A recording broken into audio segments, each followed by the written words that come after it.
Hi అండి, welcome to Nagamani Reddy's world. ఈరోజు మనం చికెన్ పులుసు చేసుకుందాం. దానికోసమని ఒక అర కేజీ చికెన్ తీసేసుకొని ఒక పావు కిలో టొమాటోలు కూడా తీసి పక్కన పెట్టేసేసుకున్నాను.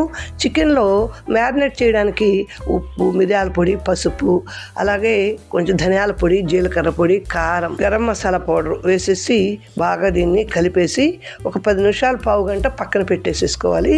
మనం దానిలో కొంచెం పెరుగు అవి వేసుకుని ముందుగానే నానబెట్టేస్తే మనకు జ్యూసీగా కూడా కర్రీ ఉంటుందండి. మెత్తగా ముక్క ఉడుకుతుంది.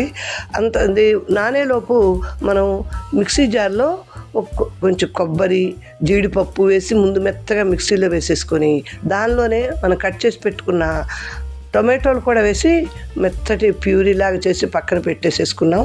ఇప్పుడు కర్రీలోకి పచ్చిమిరపకాయలు, కరివేపాకు, కొత్తిమీర, ఉల్లిపాయలు, అల్లం వెల్లుల్లి పేస్ట్ రెడీగా పెట్టేసుకొని ఒక బాండీలో 2-3 స్పూన్ల నూనె వేసేసుకొని 2 చెక్క ముక్కలు, కొంచెం షాజీరా, 4 లవంగాలు వేసేసి వేగాక ఉల్లిపాయలు, అలాగే పచ్చిమిరపకాయలు ఇవి కూడా వేసేసి కొంచెం ఉప్పు, అల్లం వెల్లుల్లి పేస్ట్ వేసేసి పచ్చివాసన పోయేదాకా చక్కగా వేగించేసేసారండి.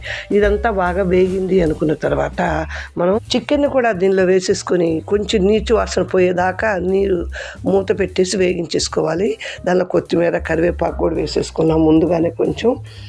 ఇదంతా బాగా వేగింది అనుకున్నాక ఆ ముక్కలు వేసేసుకొని ఆ నీరు పోయిందాక వేయించేసేసుకొని మూత పెట్టి వేయించేసి తర్వాత దీనిలో ఆ వేగినవి అనుకున్నాక మనం వేసి పెట్టుకున్నటువంటి గ్రేవీ కూడా వేసేసుకొని మూత పెట్టి ఒక 5-6 నిమిషాలు సరిపడా ఉప్పు ఉందో లేదు చూసుకొని వండిస్తే రెడీ అండి. ఫుల్ వీడియో నాగమణి రెడ్డిస్ వాళ్ళు చూడండి. నచ్చితే లైక్ చేయండి, మీ ఫ్రెండ్స్కి షేర్ చేయండి, నా ఛానల్ ఫాలో అవ్వండి. థ్యాంక్స్ ఫర్ వాచింగ్ అండి. మళ్ళీ మంచి వీడియోతో కలుస్తా. Bye friends.